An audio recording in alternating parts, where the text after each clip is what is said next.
सबसे खूंखार शासक औरंगजेब को प्रसारित किया इस देश में।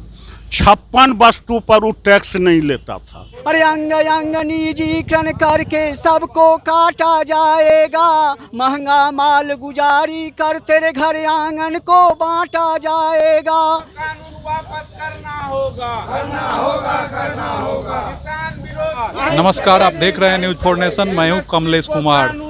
आज भारत बंद है। 27 जुलाई संयुक्त किसान मोर्चा के द्वारा जो है आंदोलन लगभग 10 महीने से किसान सड़कों पे है, उसके बाद भी सरकार मानने को तैयार नहीं है।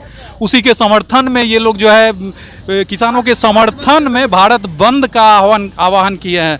हमारे साथ कुछ किसान हैं, बताएंगे ये सरकार क्या कृषि कानून बिल वापस लेगी। सरकार के द्वारा किसान विरोधी 3 कानून लगाया गया है, लागू किया गया है, उसको वापस लेने के लिए लगभग 1 साल से भारत के तमाम किसान दिल्ली में बैठे हुए हैं।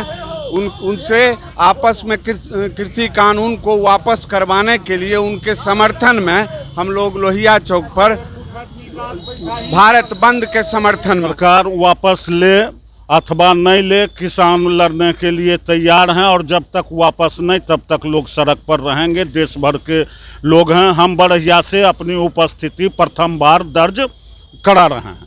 पहली बार हम सड़क पर आए हैं। धीरे धीरे हम बढ़ते चले जाएंगे और जो ये सिंधु बॉर्डर, टिकरी बॉर्डर, जो उन लोगों का आह्वान हुआ है उसके सपोर्ट में है और उसी के सपोर्ट में ये बैनर बना हुआ है। हम किसी दल बल से नहीं हैं। कृषि आप किसान हैं और किसानों के समर्थन में जो है बंद में आए हुए हैं। असलियत ही है कि अगर हम पीछे देखते हैं तो सबसे खूंखार शासक औरंगजेब को प्रसारित किया इस देश में।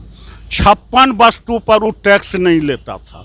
56 वस्तु था जिसमें तरकारी था, दाल था, दूध था, मछली था, कपास था। इस तरह से 56 वस्तु पर नहीं लिया था।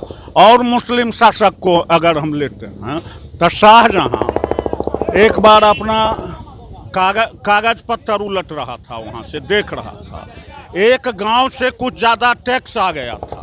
उसके बाद वो अपने अधिकारी को बुलाया कि इस गांव से ज़्यादा कैसे वसूल हुआ। उसके बाद उसमें निकला कि नदी खेत छोड़ करके चली गई, इसलिए टैक्स बढ़ा। कहा हम तुमको फांसी देते, ये खुदा के शुक्र से ये गरीब लोगों को ज़मीन मिला है, इस पर टैक्स नहीं लगता है और हम तुमको बर्खास्त करते हैं। तो उस खूंखार मुस्लिम शासक का किसानों के द्वारा ये व्यवहार था।